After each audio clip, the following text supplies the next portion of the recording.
Kia ora koutou everybody, and welcome to Windsor Park Online. My name is Grant and I'm pleased to be co-hosting with you today. And my name is Alicia, and we just want to say an extra big welcome to you if you're new. Fill in the form below and we'll be in touch with some more details about what we do here at Windsor.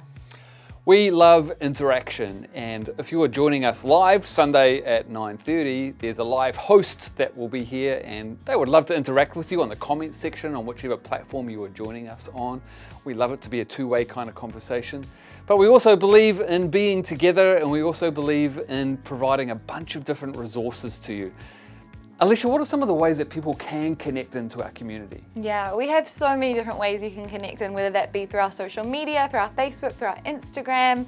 You can connect in through there. Also our website. This is constantly being updated, especially under the Engage Coming Up tab. There's a lot of different events and courses that are coming up. We mentioned the Alpha Marriage course last week. We have a baptism course coming up in the future. Just make sure you're monitoring that and get in touch. We also have our weekly email that gets sent out. So if you aren't getting those, click on the link and connect in with that too. We really believe in doing life and faith together and looking at what God is doing in our lives. So Alicia, for you, what has been one thing this week that has been really encouraging, I guess, in your interactions with people? Yeah, definitely. We have a group that me and Aidan run called The Common Room. And this week we did a board games night. So this is a group for under 20s. And we had such a great turnout. It's funny, when it's a board games night, everyone seems to come. Bible study, we get lower numbers.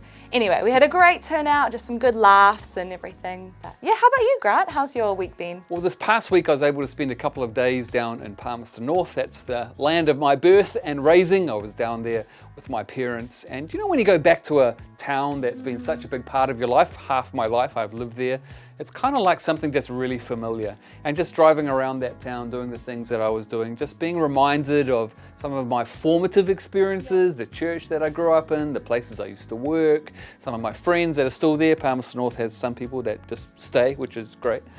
But just being part of that and just, I guess, thinking back over the course of my life and what God has done and the places that He's taken me. And I always find that a really reflective experience. Yeah, that's so encouraging. Oh, thanks for sharing.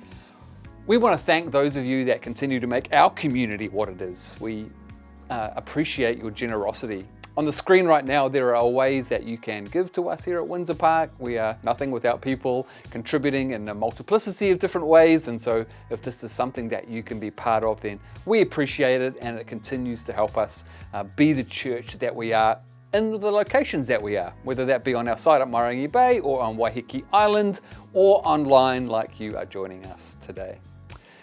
We love hearing people's stories, and we're going to hear a story in a moment that you've been part of. Just this last week, you were able to sit down with Andy Murray, who is somebody from our community, to talk about experiences in his life that feed into our series that we're in. We're talking about where is God when life is buffering, when we're waiting. And I know that you really enjoyed sitting down with Andy. So we're going to listen to that interview and be encouraged by what Andy says and join in part of his story. So let's listen to this interview between Alicia and Andy.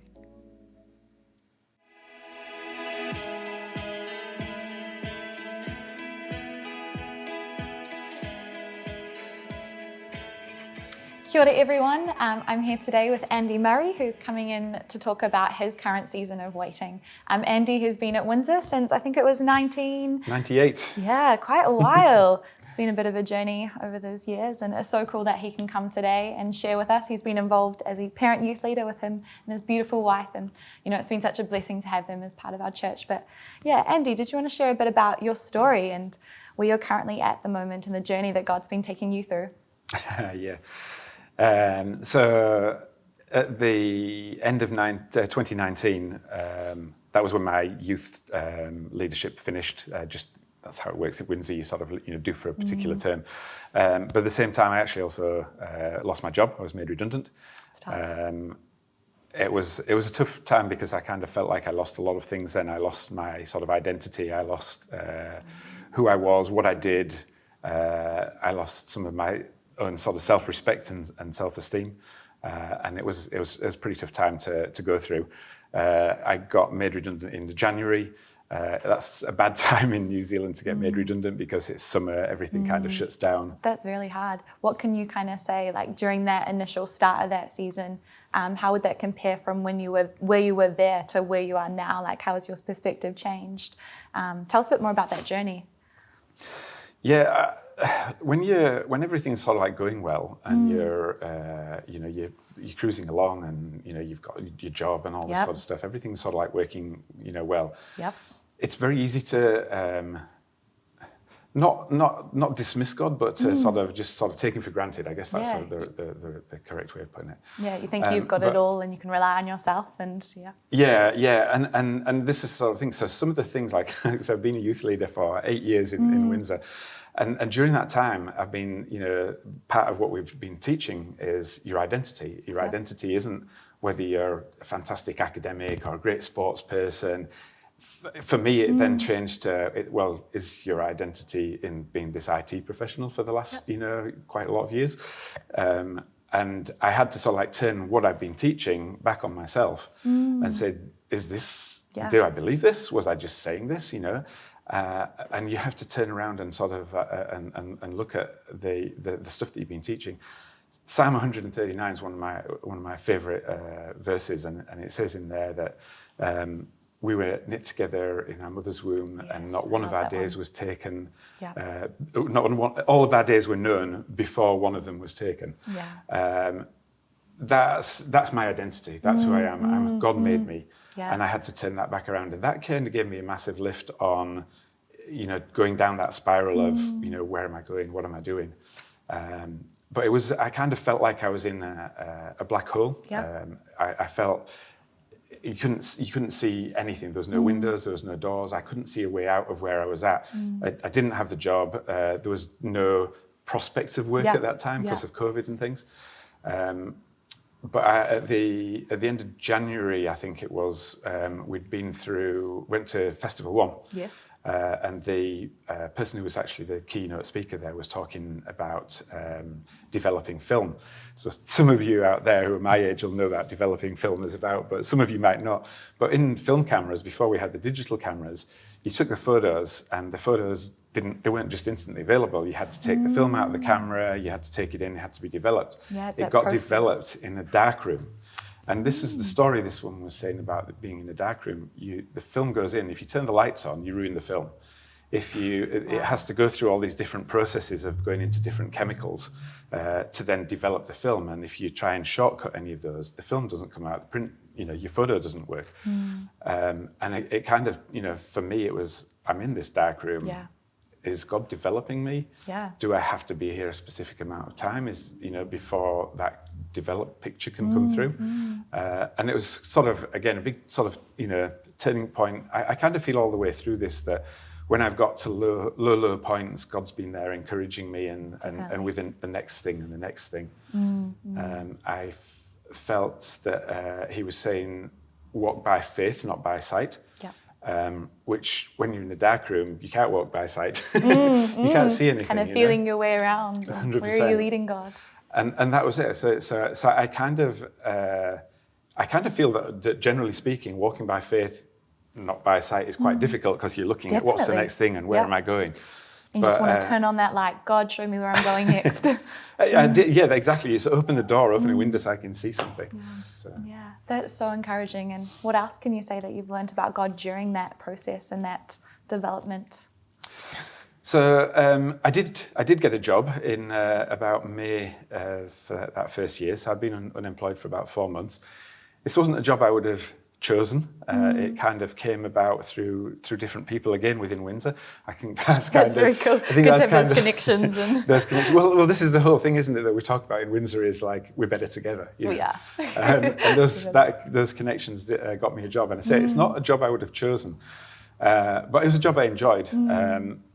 I kind of feel that being taken out of this environment where I was doing the youth leading. I was, working. I'd been in IT for a lot of years. I felt like I'd been in exile, and we did a series in Windsor about being in exile, and part of that was where they talked or Jeremiah was sent a letter to the Israelites who were in exile, this is God's word to them saying, settle down, take homes for yourself, marry, have children, get wives and husbands for your children. And they're thinking, well, hang on, we just got here, what's going on here? How long is this going to be? Yeah. It was going to be 70 years. That's why God told them to, time. settle in. And he told them to pray for their captors. Now, that's probably the last thing they wanted to do, Definitely. And now, in this job that I was doing, I certainly don't think they were my captors, and I don't think that they were, there's anything. But I kind of felt, for me, this isn't where I was supposed to be. I was taken out of my natural environment, if you want, and I was put somewhere else.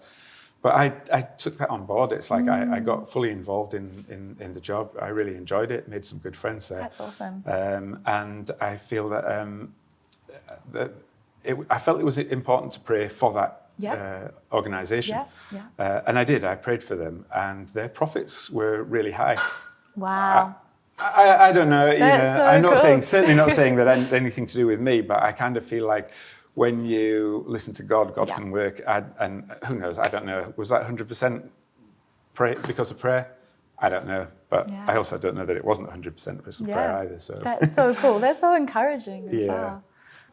So they're talking about the one step at a time. Like this job, when I got the job, the first pay packet that came through for that, and the amount of that first pay packet, as it came through, that was just the right amount to stop us going into debt. The money that I'd had from the redundancy was finished. It was just the amount to stop us going into debt. And I kind of feel that quite often we sort of like have these plans for what God should be doing for us, and and even people sort of even preach and teach, name it and claim it, that God's going to give you what your dreams, your heart's desire, and all that. I don't feel that's the case always. I feel like He gives us what we need, but not necessarily what we want. And so, where are you at now with everything? So this whole sort of like waiting time has been waiting. Oh God, what do you want me to do? Where am I going next? I do feel like this isn't where I'm supposed to be. I feel like God told me that I needed to do some study, and I've been doing that for the last year or so. So I am studying. That also kind of led into another job. The first job I was doing, I was struggling to have the time to study. I was working a lot of hours. The study it takes up a lot of time, as I'm sure a lot of people out there will already know. But I changed to a different job that actually gives me more time to do study. So it's back on shift work, which is what I've done all my life. So there's some familiarity there, but not in IT, an entirely different sort of career. But it gives me more time to do the study, so I kind of that fits in really well. That's a whole new story of how God sort of provided that as well. So where are you at the moment? It sounds like you're kind of in this space of you're here, but it's not yet resolved. You're still waiting on God, still seeing where He's leading. What advice would you give to anyone who's in that hard space now of waiting and they're just praying and they're unsure what next, God? Yeah. No, 100%. I found you have to be very deliberate about the waiting. If you just sit back on your bum and don't actually sort of like do anything, it's quite a black space still, you know. But if you're sort of like constantly looking for God and constantly waiting on Him, my thoughts are, bearing in mind I haven't got where I'm going, but my thoughts at the moment are that doesn't matter. It doesn't matter where I'm going. What it matters is who I'm going with. Amen. And that's my advice: is like, who are you going with? Yeah. Such cool and powerful things to consider. Yeah. Thank you so much, Andy, for coming in today and sharing your story with us. It was very encouraging. Awesome. How great was that interview? Just hearing more about Andy's story. It was just so inspiring. There was actually a lot of off the screen bits that I got to hear as well. I just left feeling so inspired. If you ever cross paths with Andy, make sure you ask him more about his story. It's very encouraging and be interesting to see what happens after. He's still in that season of waiting right now. So yeah, and if you have a story about waiting, why don't you get in touch with us? We'd love to hear and chat to you more about that. We love that we can worship a God that is very much at work in our lives. You've heard that from Andy, you hear that every week from different ways. We're going to spend a little bit of time singing some songs that draw our hearts and our minds towards the God who is with us, who is good, who we praise and who we worship. So we invite you to join us. Maybe you can sing along, or maybe just listen to the lyrics and let them speak into your lives. Following that, Caleb is going to be speaking with us. This is part 2 of our series, Finding God When Life is Buffering. He's going to be speaking to us about the people of Israel. So get your Bibles out, maybe in preparation, Numbers chapter 10 and chapter 11. But let's spend some time worshiping, thinking, drawing our hearts towards God.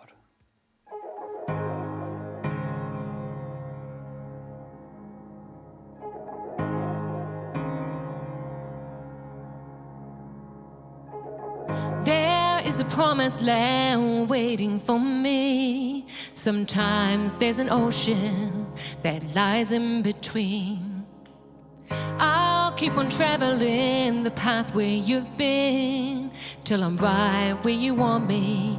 That's where I will be. Freedom is coming, and it has a name. Oh, no room for my chains. Oh, you take them away. Freedom is coming, and it has a name, and it is Jesus. How sweet is the name. You said it's for freedom that I was set free. Now I walk in the victory that you won for me. And if on the journey there are walls that remain, I'll sing of the promise you're making a way. Come on. Freedom is coming, and it has a name. Oh, no room for my chains. Oh, you take them away. Freedom is coming, and it has a name, and it is Jesus. How sweet is the name. Freedom is coming, and it has a name. Oh, no room for my chains. Oh, you take them away. Freedom is coming, and it has a name, and it is Jesus. How sweet is the name.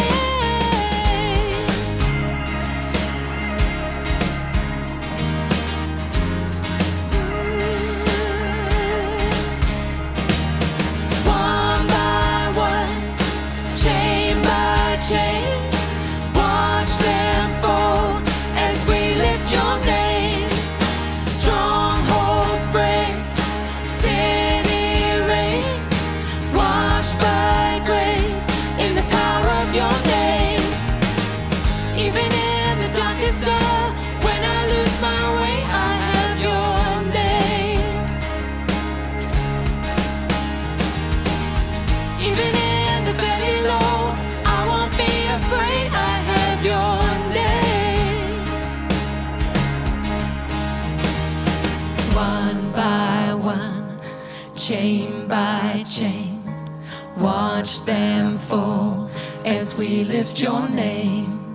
Strongholds break, sin erased, washed by grace in the power of your name.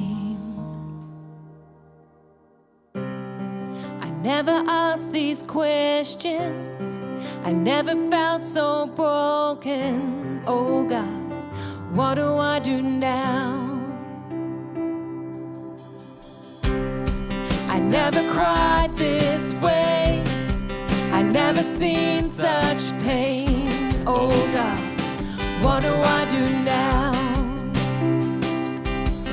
But even here, even now, I lift my eyes to heaven and remember I am loved. I lift these weary hands and let my Father pick me up. More than answers, more than healing, God, your presence is enough. I lift my eyes to heaven and remember you're still where my help comes from.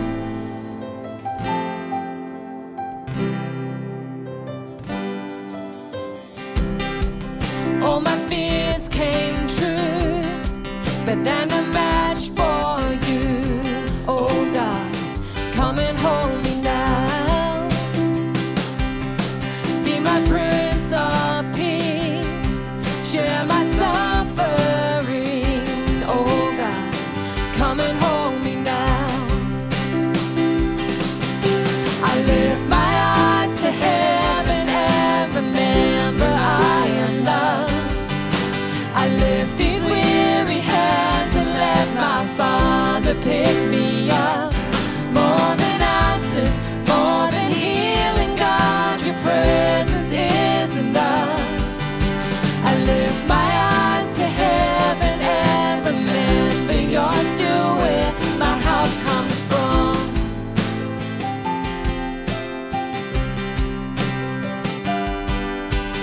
You are near to the brokenhearted, and you are here with me. You take my sorrow inside your hands and turn it into victory. 'Cause you are near to the brokenhearted, and you are here with me. You take my sorrow inside your hands and turn it into victory. I never asked these questions, I never felt so broken. Oh God, what do I do now? I lift my eyes to heaven and remember I am loved.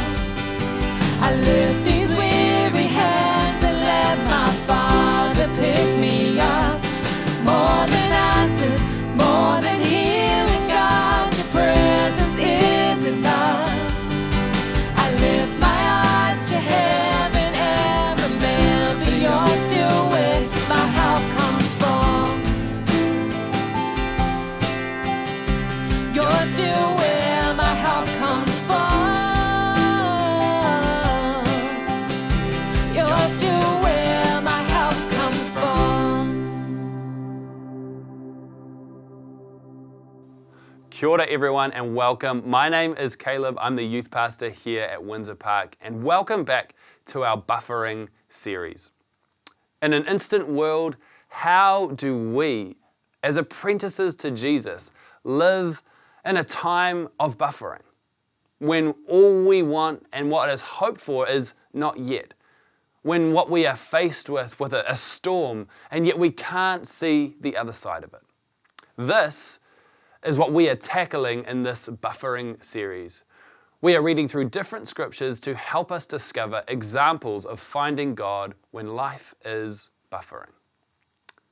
Don't you just hate arriving home from the beach covered in sand? Some sand in your hair, in your shirt, on your skin, it just gets everywhere. I thought I had reached the peak of my frustration with sand from the beach. Then I had kids. Now it seems like my children's one and only goal is to try and bring the entire beach home with them, and their secondary focus is to try cover me in as much possible sand, intentionally or unintentionally. Now, I watch people without kids when they go to the beach and they just casually dust themselves off and go, well, that was satisfying. Life was much simpler back then. Today, I think about the Israelites and the scene of this nation as they wait at the foot of a mountain as they have left Egypt. There is this obscene amount of sand, and there is no infrastructure. There is nothing to help keep the sand out. You know what I would be thinking?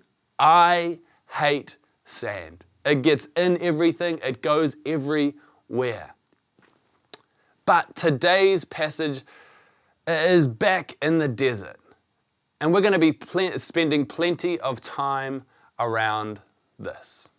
Numbers 10 and 11 is nestled into a long, difficult journey for this people, the Israelites. Here we will discover them as they are on the beginning of this journey. But let us reflect on what has led up to this point and how we've got to today's passage. The timeline that we see kind of goes a little bit something like this in my Caleb's abbreviated version. The Israelites are slaves in Egypt for approximately 430 years since Joseph enters Egypt to the Exodus. A few things happen in between all of that. And then what we find is the Israelites make their way out of Egypt to Sinai, and it takes them just over a month. And then as they spend some time there and a few things go on, they build a tabernacle. What we then find out is that they, just about a year later, come to this passage today where they are leaving Mount Sinai. And this isn't going to be a short journey. This is 1 year into the 40 years that they are going to experience in the desert. The key to this today is there's two scriptures that I think that are so paramount. Numbers 10, verses 11 to 13.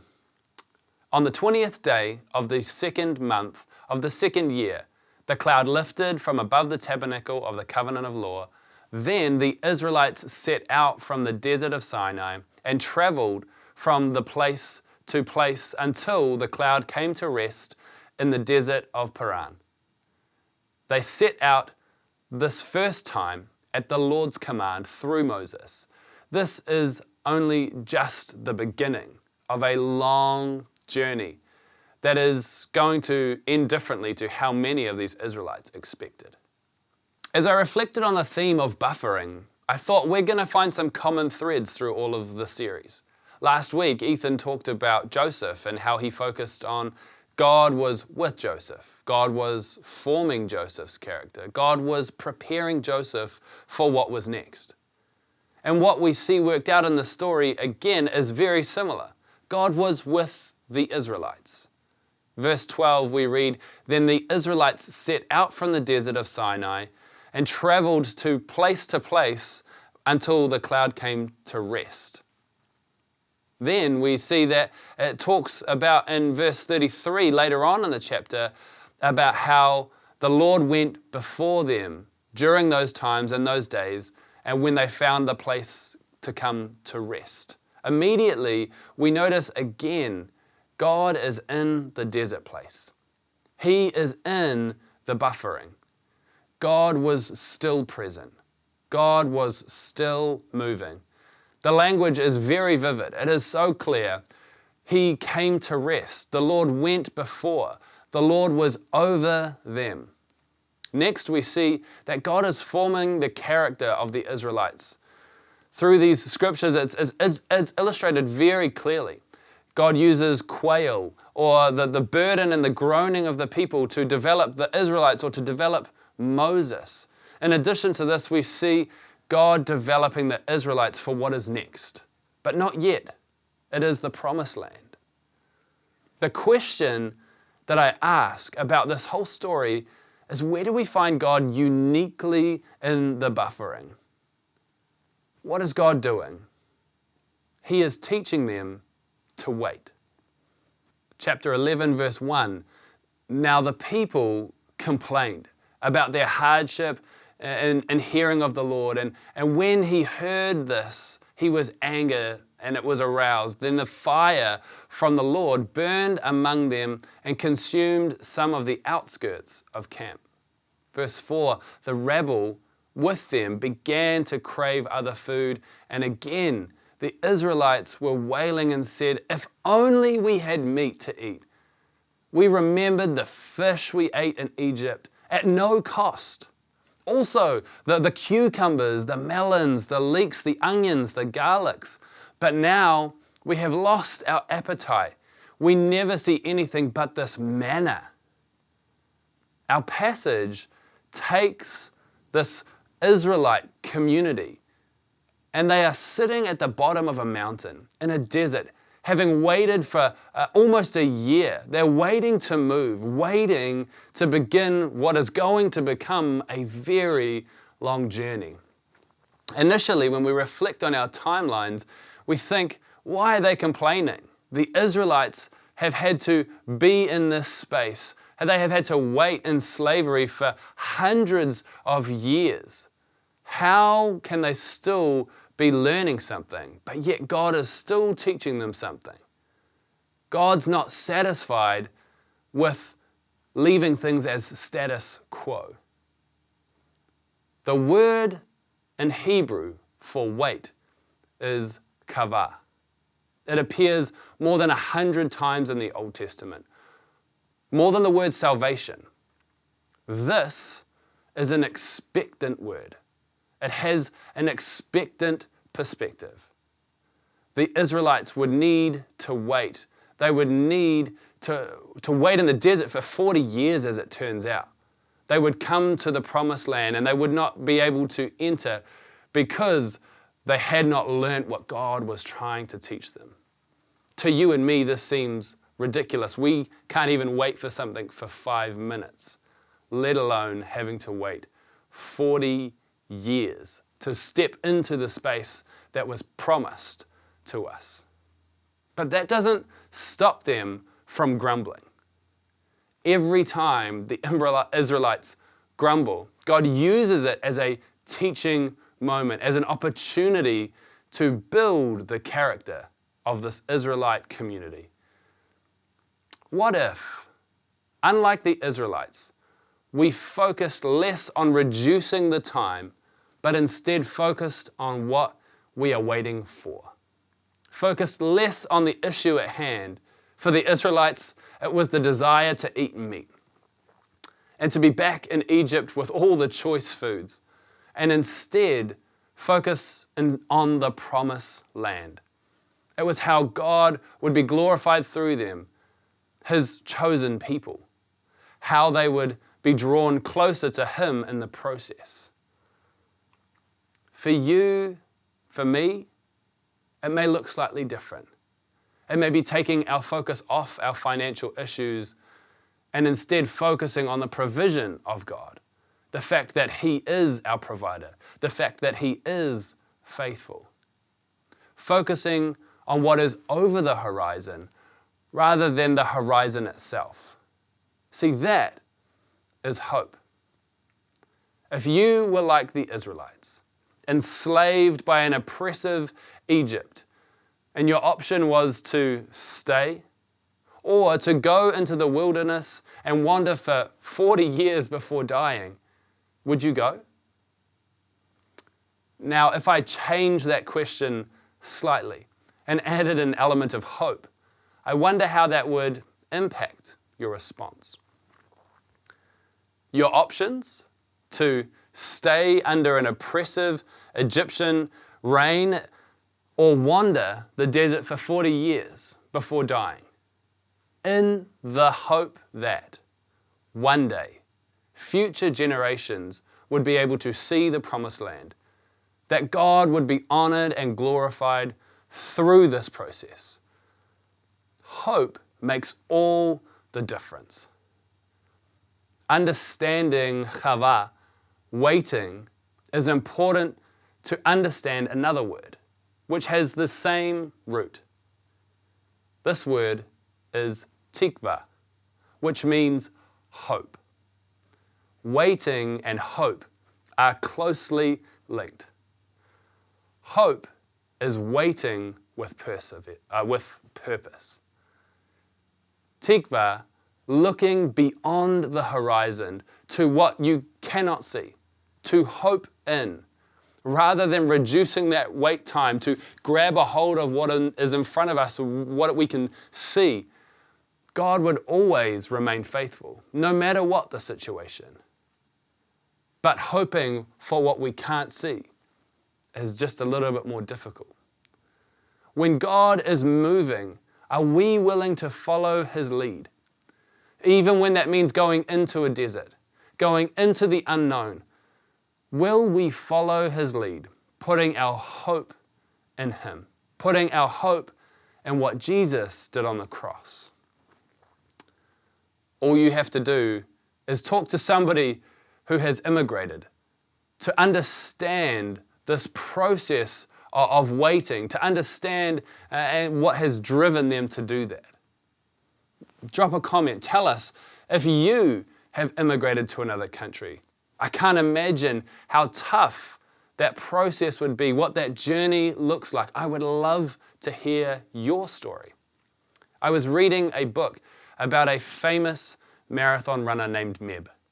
He actually writes this: it was a dream of a better future for his family that drove my father to walk 225 miles through dangerous territory, to live apart from my family for almost 5 years until we could join him, leaving Eritrea to live in Italy.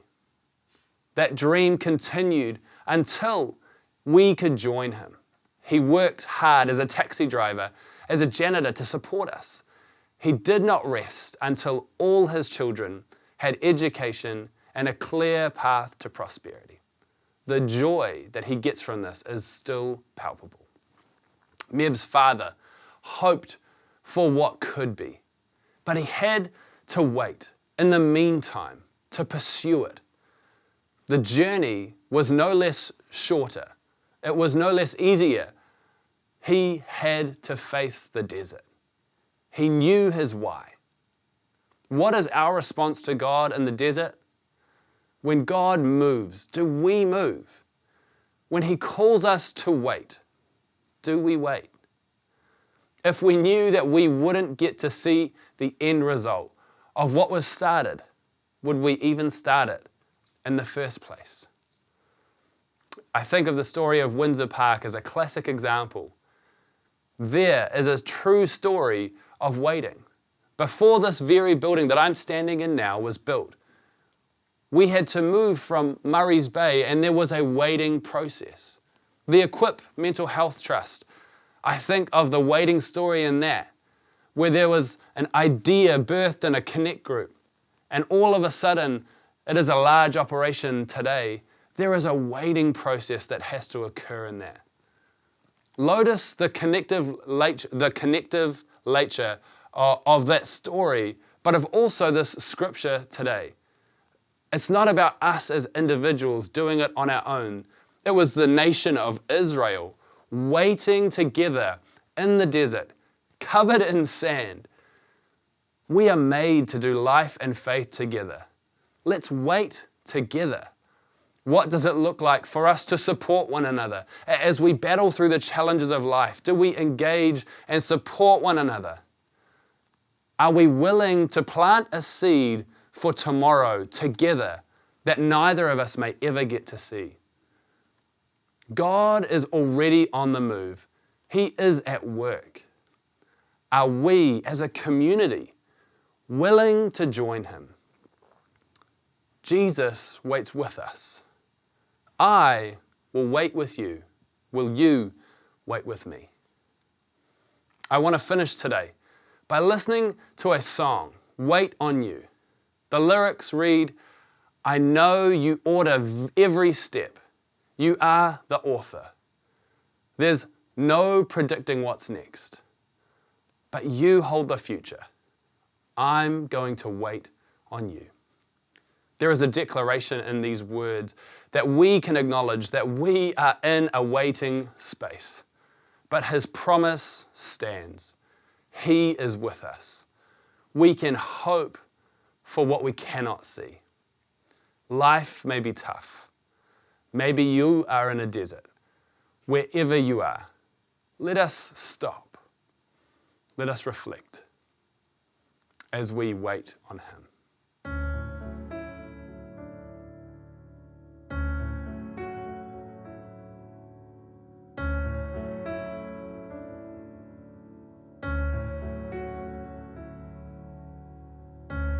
I don't believe in fairy tales.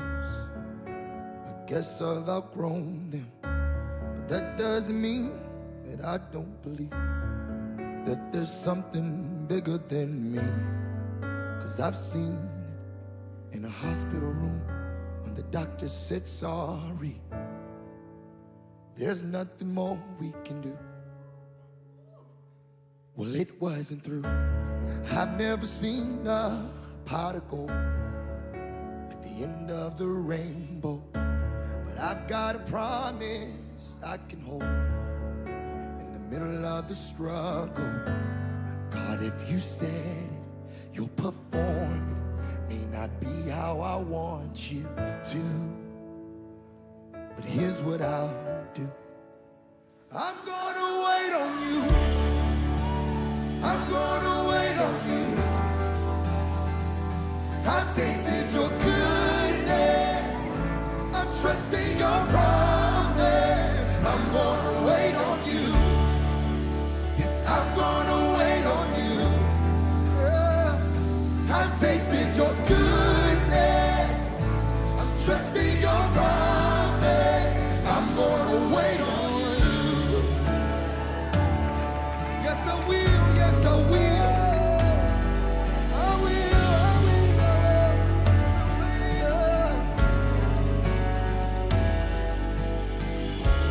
I know you ordered every step. Yeah, you are the author, but there's no predicting what is next. But you hold the future, and all the questions, they come second to the one I know is true, yeah. Well, you've always been true, so I'm gonna wait on you, yeah. I'm gonna wait on you. I'm tasting your goodness, trusting your promise. I'm gonna wait on you, yeah, yeah. I'm gonna wait on Jesus. I'm tasting your goodness, I'm trusting your promise. I'm gonna wait on you.